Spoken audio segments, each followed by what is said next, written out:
Salut.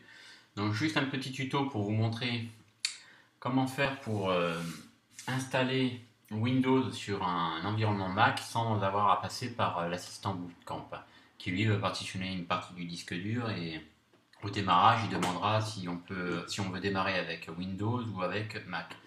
Donc c'est un peu plus contraignant. Là l'avantage c'est qu'on pourra passer du système Windows à Mac sans avoir à fermer la session en fait. Donc ce logiciel c'est Parallels Desktop. Donc c'est ces deux petites barres rouges là. Donc vous voyez, on peut faire afficher le menu Windows, voilà, donc ça c'est un truc normal.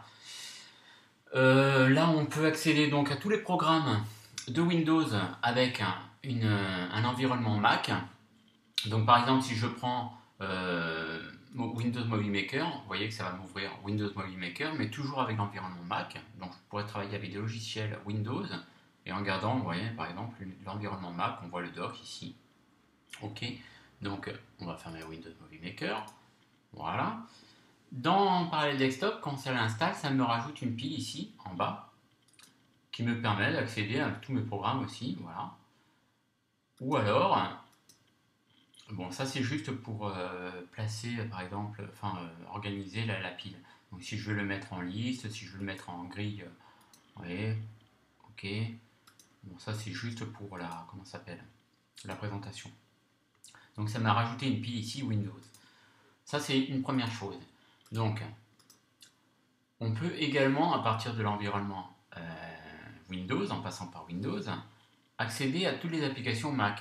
Vous voyez, on voit parallèle charrer l'application. Donc ça, c'est toutes les applications Mac en passant par Windows. Il n'y a pas trop d'intérêt puisqu'on est déjà sur Mac, donc on peut les accéder comme d'habitude. Ce qui est intéressant, c'est par exemple de passer d'un environnement Mac à un environnement Windows complet, c'est-à-dire un bureau complet de Windows. Donc par exemple, je quitte le mode cohérence, et là il va apparaître, vous voyez, hop, le bureau Windows normal, mais je suis toujours sur, en fait là c'est une fenêtre qui est sur l'environnement Mac en dessous.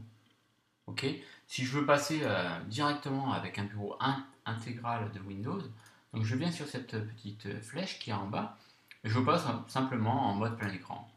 Donc je passe en mode plein écran.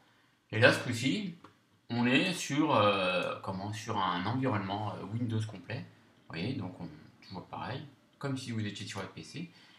Et l'avantage, c'est qu'on peut passer donc du bureau Windows à l'environnement Mac. Là, on voit qu'on a le dock, on est sur l'environnement Mac. Et là, on passe sur l'environnement Windows. Donc, c'est vachement intéressant parce qu'on peut travailler par exemple sur Windows, sur des logiciels qui ne vous fonctionneraient pas sur Mac ou installer des jeux, enfin peu importe, moi je l'ai installé, c'est pour ça que j'ai installé Windows. Donc là je peux accéder à tous mes jeux ou tous les logiciels qui ne fonctionneraient pas sur Mac. Voilà. Donc maintenant si on veut quitter cet environnement Windows, on fait tout simplement arrêter l'ordinateur. Donc ça ne va pas arrêter l'ordinateur, ça va simplement fermer Windows. Donc on fait arrêter.